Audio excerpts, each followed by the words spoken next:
सभी दोस्तों को चैनल में दोबारा स्वागत। मैं सुब्रतो। आज हम लोग थिंक एंड ग्रो रिच किताब का 9वां अध्याय लगन के बारे में जानेंगे। दुनिया में सफल लोगों का संख्या बहुत कम है। ज़्यादातर लोग चाहते तो है अच्छा करना, लेकिन मुसीबत नज़र आते ही अपना रास्ता बदल देते हैं। लेकिन कुछ लोग स्थिति खराब होने के बावजूद अपने लक्ष्य हासिल करने के लिए लड़ते रहते हैं। प्रबल इच्छा शक्ति के कारण वे धैर्य और लगन के साथ काम करते रहते हैं। लगन का आधार इच्छा शक्ति है। लगन का अभाव से सफलता हासिल नहीं होता, लेकिन ये कोई जन्मजात कमी नहीं है। चाहे तो प्रयासों द्वारा इसे दूर किया जा सकता है। समुचित उपलब्धि का शुरुआती बिंदु है इच्छा। अगर लगन को विकसित करना है तो शुरू से ही काम करना पड़ेगा। लेखक का कहना है कि किताब में दिए गए हर एक विषय को ध्यान से पढ़े और उसे सिलसिलेवार तरीके से अपनाने का कोशिश करें। लगन अपने आप विकसित होते जाएगा। सबसे पहले अपने साधारण इच्छा को प्रबल इच्छा में बदलने के लिए जल्दी से अध्याय 2 पर लौटे। आपका काम इधर से ही शुरू होता है।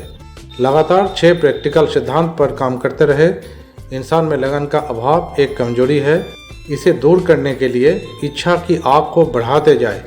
गर्मी को धीमी मत होने दे, आग में घी डालते जाए।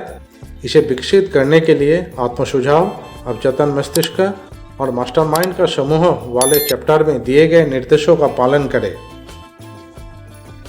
निर्देशों का पालन करते हुए लगातार अवचेतन मस्तिष्क में संदेश भेजते रहे और ये तब तक करते रहे जब तक ना चेतन मस्तिष्क में लगन विकसित करने का स्थायी तस्वीर बन जाए। मस्तिष्क का ये हिस्सा कभी सोते नहीं है, लगातार जागते रहते हैं। इसलिए सोते जागते इन्हें सकारात्मक निर्देश भेजते रहे। अनुकूल माहौल का हिसाब से मस्तिष्क हर एक चीज़ को आकर्षित करता है।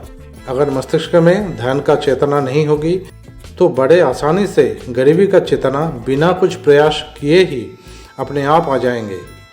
इसके लिए किसी प्रकार की आदत विकसित करने की ज़रूरत नहीं होते। नकारात्मक चीज़ अपने आप मस्तिष्क में समा जाते हैं। बिना लगन के कोई चीज़ हासिल नहीं की जा सकती। इस बात को समझने के लिए लेखक ने लोगों द्वारा बुरे सपने देखने और उसका प्रभाव का उदाहरण देते हैं। कई बहुत बुरा सपने देखते वक्त हम लोग बिस्तर में बिल्कुल ही नहीं हिलडुल पाते हैं। करवट लेना भी बहुत मुश्किल हो जाता है। आप भागना चाहते हैं लेकिन भाग नहीं पाते।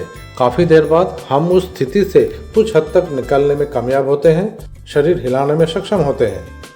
ये काम एकमात्र इच्छा शक्ति के लगन के साथ प्रयास द्वारा ही संभव होता है। आखिर में इच्छा के सर्वश्रेष्ठ प्रयास द्वारा हम लोग अपने पूरा शरीर को नियंत्रण में ला पाते हैं और बुरे सपने से बाहर निकल जाते हैं। ठीक इसी तरह इंसान को मानसिक जड़ता से निकलने के लिए भी इच्छा शक्ति का प्रयोग लगन के साथ करते रहना होगा।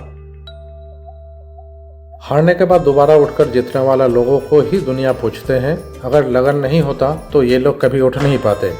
धीरज रखने वाला, सहन करने वाला लोग ही एकमात्र लगन का पुरस्कार प्राप्त करने के योग्य होते हैं। असफलता इनके लिए सफलता का दरवाजा खोल देते हैं। इस किताब का हर एक अध्याय में ऐसा अनगिनत लोगों की कहानी पढ़ने को मिलेगा जो पूरे दिन काम पर लगा रहता था और रात को आशा करते हुए बिता देते थे। इन लोगों ने लगन जैसा महत्वपूर्ण तत्व को हासिल करने में देर नहीं लगाया। हम अपने आसपास भी इस अध्याय में उल्लेख किए गए मिस फेनी जैसे लेखिका और मिस्टर केट स्मिथ जैसे गायक को देखेंगे जो अपना किस्मत बताकर उस काम में लगन के साथ गंभीरता से जुट गए थे। लगन एक मानसिक अवस्था है, उसे विकसित किया जा सकता है और वो कुछ निश्चित कारणों पर आधारित होते हैं। जैसा अगर हमारे पास किसी काम करने का निश्चित उद्देश्य हो, किसी वस्तु को हासिल करने का प्रबल इच्छा हो, किसी योजना पर सफलतापूर्वक काम करने के लिए आत्मविश्वास हो, ठीक ठाक योजना बना हो, जो चीज़ हासिल करना चाहते हैं उसका सटीक ज्ञान हो और लक्ष्य को हासिल करने के लिए इच्छा शक्ति हो, समझदारी के साथ सहयोग की भावना रखना, बार बार काम करने का आदत डालना, तो काम करने का आदत बन जाता है और लगन विकसित होने लगते हैं। खुद पर नियंत्रण रखना जरूरी है, इसलिए ऊपर दिए गए पूरे के पूरे 8 तत्व पर पकड़ बनाना होगा।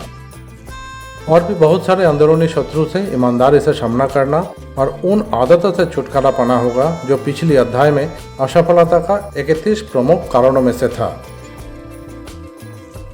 इस अध्याय में भी 16 और कुछ कारणों के बारे में भी आगाह किया गया है।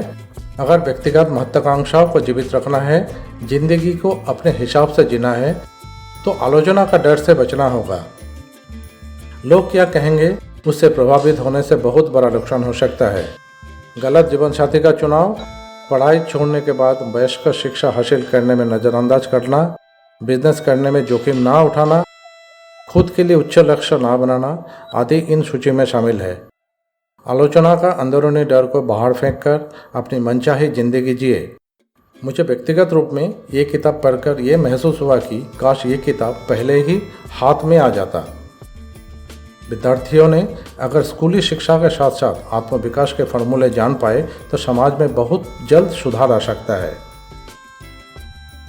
लोग क्या कहेंगे वो निम्न रूप में भी आपके सामने आ सकता है, जैसे तुम इसे नहीं कर सकते हो, किसी ने इसे अभी तक नहीं कर पाया, ये काम बहुत बड़ा है, तुम्हारे रिश्तेदार क्या सोचेंगे, अपने परिवार को कैसे पाल पाओगे, इससे पहले यह काम करने के लिए किसी ने भी नहीं सोचा था, परिवार को खतरे में डालकर इतना बड़ा लक्ष्य तुमने कैसे बना लिया, तुम एक गरीब परिवार से हो, तुम्हारा दिमाग हिल गया है। अगर उम्र कम है तो लोग बोलेंगे तुम्हारा तो बहुत छोटा उम्र है, अभी पढ़ाई पर ध्यान दो। अगर उम्र ज़्यादा है तो लोग बोलेंगे आप आराम करो, काम करने का उम्र चला गया, और ना जाने क्या क्या। खुद के लिए सौभाग्यशाली अवसर बाहर खोजने की ज़रूरत नहीं है, वो अपने अंदर इच्छा के रूप में ही छुपे हुए हैं। चाहे उम्र कम हो या ज़्यादा, जब भी कोई विचार दिल में आए तो उसे उसी समय से ही छोटे बच्चे की तरह लालन पालन करने में लग जाए। किताब में उस जमाने के कई ऐसे अनगिनत शख्सियत जैसे कॉमेडियन मिस्टर W.C. फील्ड्स, मेरी ड्रेजलर, एडी कैंटर जैसे लोगों का उदाहरण मिलेगा, जिन्होंने अपनी बढ़ती उम्र के बावजूद लगन के साथ नई अवसरों को खोजा और अपनी मंजिल हासिल किया था। उन्होंने कभी मैदान नहीं छोड़ा। जिस उम्र में लोग अपने आप को बूढ़ा समझने लगते हैं, उस समय इन लोगों ने नया काम शुरू किया था। जीवन में हम क्या चाहते हैं उसको ठीक तरह से परिभाषित करना आना चाहिए। 98% लोग ये नहीं कर पाते। लगन को आदत में डालने के लिए यहाँ 4 आसान कदमों को सुझाया गया है, जैसे निश्चित लक्ष्य प्राप्ति के लिए प्रबल इच्छा शक्ति का होना, निश्चित योजना पर लगातार काम करते रहना, नकारात्मक भावना और सुझाव को दरकिनार करते हुए आगे बढ़ते जाना, ऐसे व्यक्तियों के साथ मित्रतापूर्ण संबंध रखना जो हमारी योजना और लक्ष्य को प्रोत्साहित करे। ये सब करने के लिए हमें ना तो बहुत बुद्धिमान होना है, ना तो उच्च शिक्षा का जरूरत पड़ेगी।